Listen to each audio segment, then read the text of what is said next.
হেরত রাতি ওই ছোন ভাতি শ্যাম মোহন মদনে মাতি। হেরত রাতি ওই ছোন ভাতি, আজকে এই রাত্রিতে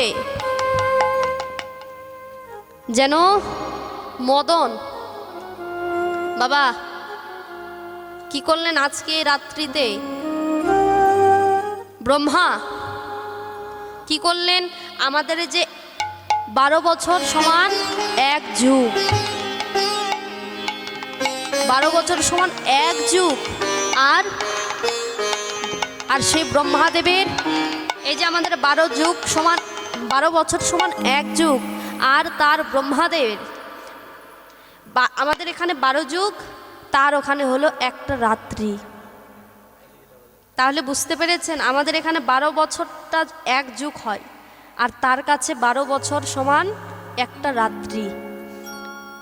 সে ব্রহ্মাদেব কি করলো? তার অনন্ত অনন্ত কোটি কোটি সে রাত্রিকে আজকে যেন এই রাত্রিতে প্রবেশ করিয়ে দিল।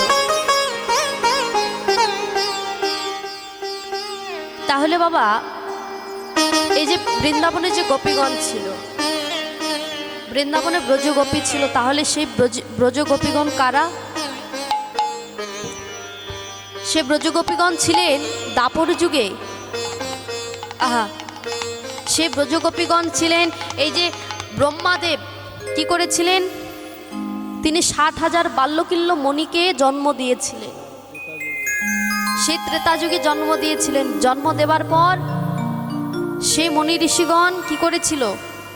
দেখেছিলেন ওই যে যখন রাবণ যখন মা সীতাকে অপহরণ করে অর্থাৎ চুরি করে নিয়ে গিয়েছিল ভগবান শ্রী রামচন্দ্র, তখন বাবা মা সীতাকে যখন রাবণ নিয়ে গেল, চুরি করে নিয়ে গেল, অপহরণ করে নিয়ে গেল, তখন ভগবান রামচন্দ্র মা সীতার জন্য যত কান্না করেছিল সেই দেখে আমার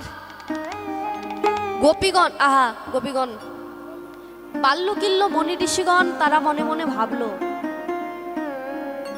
যে ভগবান হয়ে একটি নারীর জন্য কান্না করছে। ভগবান একটি নারীর জন্য এত অনুমত্ত পাগলপাড়া হয়ে গেছে। তারা সাধনা করতে লাগলেন, ভগবানের চরণ পাওয়ার জন্য তারা সাধনা করতে লাগলেন। এদিকে মায়েরা ভগবানকে ডাকতে ডাকতে ভগবানের সেই মণি ঋষিগণের ডাকে ভগবান সন্তুষ্ট হয়ে তাদেরকে ডেকে বলেছিল, হে মণি ঋষিগণ, তোমরা আমার কাছে কি চাও? মণি ঋষিগণ ডেকে বলেছিল যে প্রভু দয়াময়, আমরা তোমার কাছে একটাই জিনিস চাই, একটাই বস্তু চাই। সেটা কি না, আমরা নারী কুলে জন্ম পেতে চাই। আমরা যেন তোমার চরণ সেবায় লাগতে পারি।